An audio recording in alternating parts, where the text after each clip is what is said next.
Então, a gente só utiliza uma proteína quando a gente digere essa proteína e quebra ela até aminoácidos, que são as unidades menores da proteína que constroem tecidos, enzimas, hormônios, neurotransmissores, tudo. Então, hoje em dia a gente tem esse problema, né, da mucosa danificada, hiperpermeável, onde determinadas proteínas que a gente consome e não são totalmente digeridas podem translocar para o sangue, né, e causar alergias. Então, uma proteína, por exemplo, do leite, do glúten, da soja, que são proteínas bem difíceis de digerir, elas acabam passando pela mucosa e dando esse gatilho para alergias. No que a gente promove esse aumento de anticorpos contra essa substância estranha que entrou no sangue, que é uma proteína, já que a gente só reconhece aminoácidos ali, a gente libera substâncias inflamatórias, né, que muita gente acaba desenvolvendo inflamações sistêmicas, né, em vários locais, inclusive cerebrais, né? Então pode causar uma espécie de dependência daquele alimento, porque uma alergia ela é provocada com algumas substâncias circulando, inclusive a histamina, e a histamina ela é relaxante cerebral.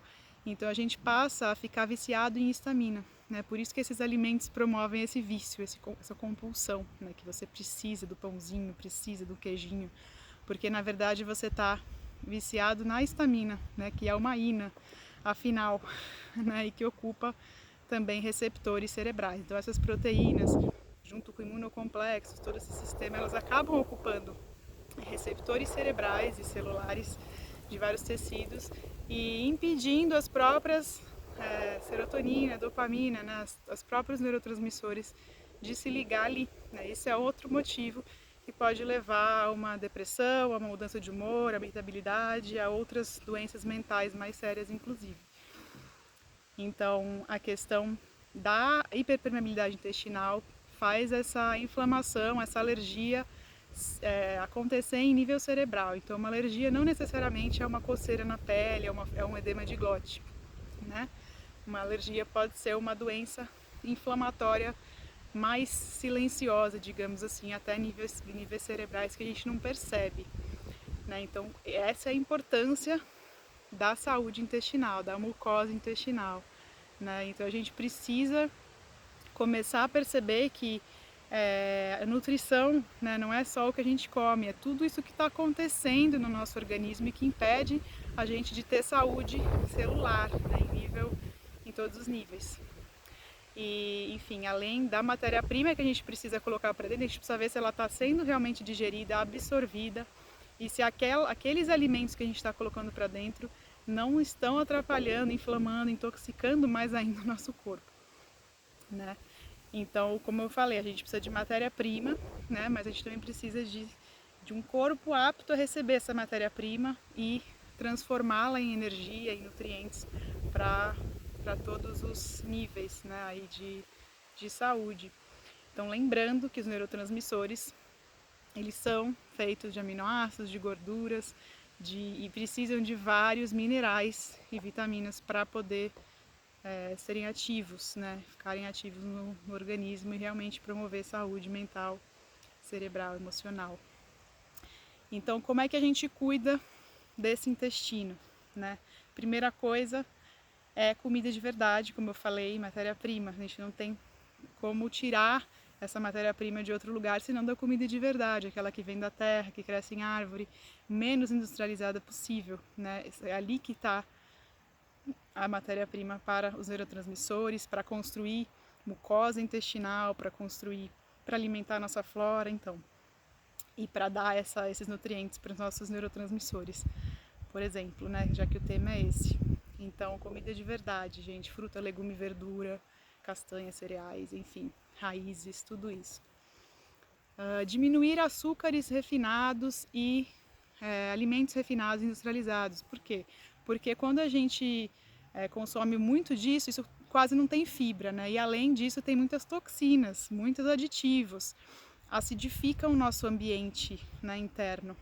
E como eu falei, quando a gente acidifica o ambiente interno demais, as bactérias boas não sobrevivem. A gente vai alimentar quem? com esses açúcares e carboidratos refinados? Aqueles que querem energia fácil, né? Então as bactérias, os fungos, os parasitas.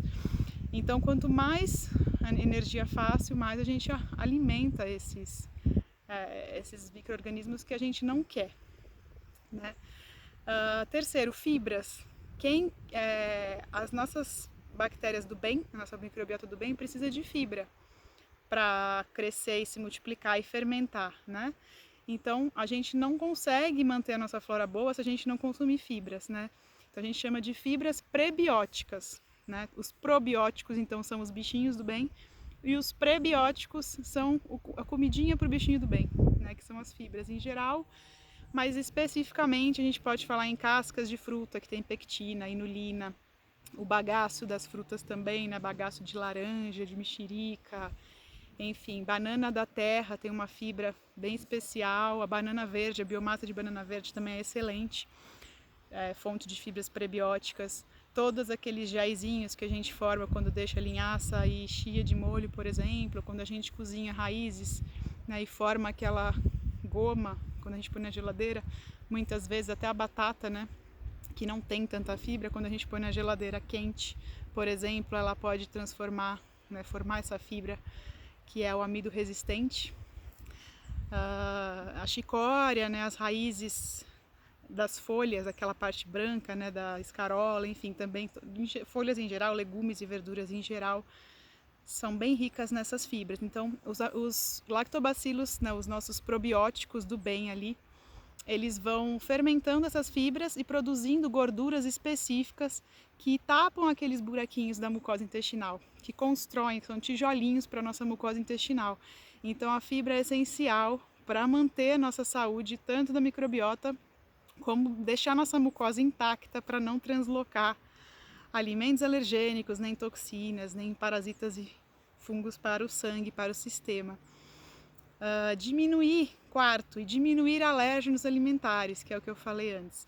Então, principalmente aqueles alimentos que são muito grandes, que têm uma proteína enorme e que até a própria modificação genética desses alimentos ao longo do tempo e a não fermentação deles, porque antigamente se comia eles fermentados, então o glúten, a soja e os laticínios, isso dificultou mais ainda essa digestão, somado a um quadro de disbiose, toda essa dificuldade digestiva que a gente enfrenta hoje por causa de tudo isso que eu falei, né? De estresse, de falta de nutrientes, de excesso de industrializados e toxinas.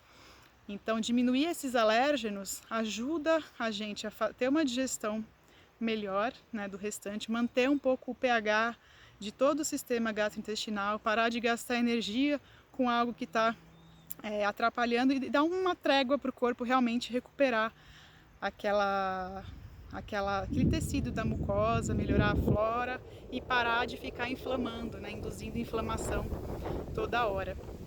Então é bem importante isso, nem que seja por um período, né, com alguma orientação, talvez, ao mesmo tempo que uma suplementação para reparar esses danos da mucosa, talvez, né? Às vezes não é necessário ser para sempre. Então muitas dessas alergias elas surgem porque houve uma disbiose e uma hiperpermeabilidade intestinal, mas não que elas sejam para sempre. Água, né? Consumo de água é extremamente importante para manter a saúde geral, mas a saúde da mucosa intestinal e da flora, né? Formar bolo fecal, fazer com que esses resíduos sejam eliminados de fato. Enfim, precisamos beber água. Tomar sol, né? O sol, vitamina D.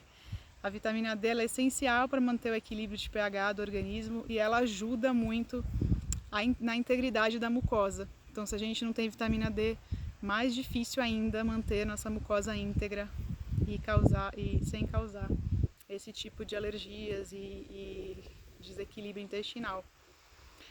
7. Diminuir o estresse. O estresse ele pode ser tão maléfico como um alimento refinado ou como qualquer outra coisa que poderia afetar a nossa mucosa. Então, quando a gente está estressado, a gente acidifica, a gente inflama, a gente libera cortisol. Então, o corpo está sempre em estado de alerta, de incêndio, tentando resolver essa questão, né?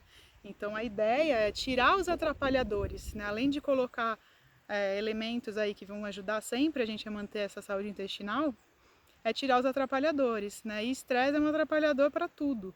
Então, começar a procurar formas de eliminar da sua vida o que não faz sentido, o que te deixa estressado, né? Porque a gente pode fazer isso.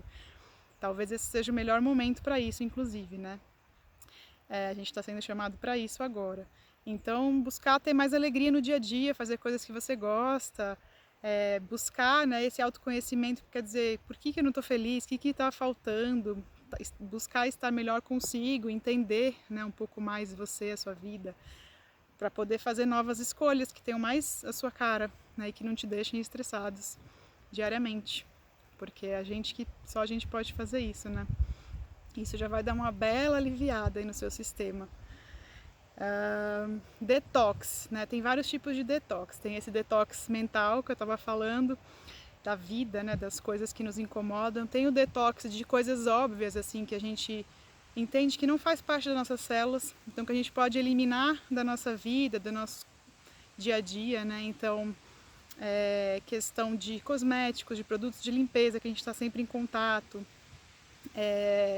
medicamentos desnecessários, que às vezes quando a gente muda o estilo de vida a gente nem precisa de algumas coisas que estão ali só porque a gente não está fazendo a nossa parte, né? E claro, acompanhado por um médico que possa ir desmamando esse medicamento, mas às vezes a gente toma medicamentos mesmo sem prescrição, por conta própria, né? Então às vezes uma dor de cabeça pode ser eliminada com um copo d'água, às vezes a gente está desidratado. A gente não está fazendo o mínimo e aí toma um remédio desnecessariamente. O remédio seria a hidratação do corpo.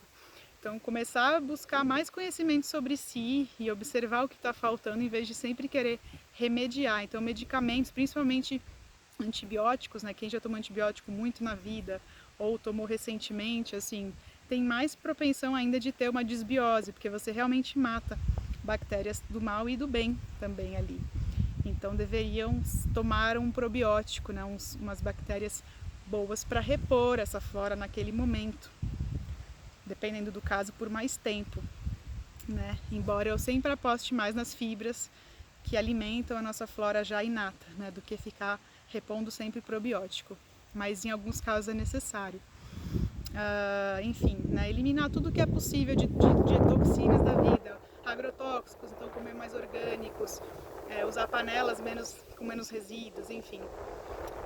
E necessariamente, de vez em quando, fazer um detox mais profundo, né? Porque hoje em dia a gente tem contato com tudo isso, muitas vezes, muitas pessoas mais, outras menos, e a gente precisa limpar isso tudo no nosso corpo e também limpar os parasitas e fungos, porque todo mundo tem, né? Embora a gente ache que não, alguns mais, outros menos, mas a gente precisa fazer isso no dia a dia. A gente pode fazer isso incluindo alimentos vermífugos, né? Então, comendo bastante hortelã, bater hortelã em sucos, suco verde, bastante verdes. Os verdes têm muita propriedade vermífuga, né? Antifúngica.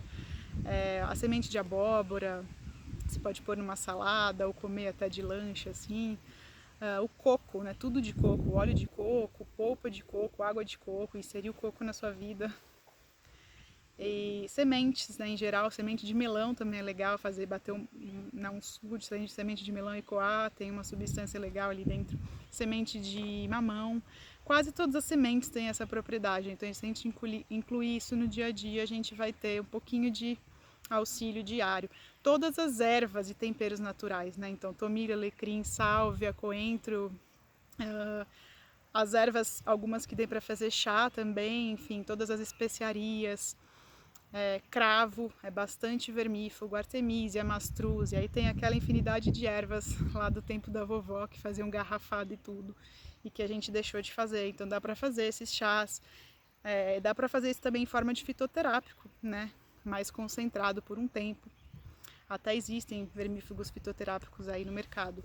Mas o ideal é que a gente faça isso com apoio nutricional melhor, porque quando a gente tem vermes e fungos e tem essa desbiose por muito tempo, ou muito severa, no momento que a gente entra com elementos vermífugos e antifúngicos, a gente pode sofrer as consequências da morte desses bichanos, porque eles vão liberar toxinas, eles vão querer sobreviver. E às vezes a gente não está nutrido o suficiente para dar conta dessas toxinas, né?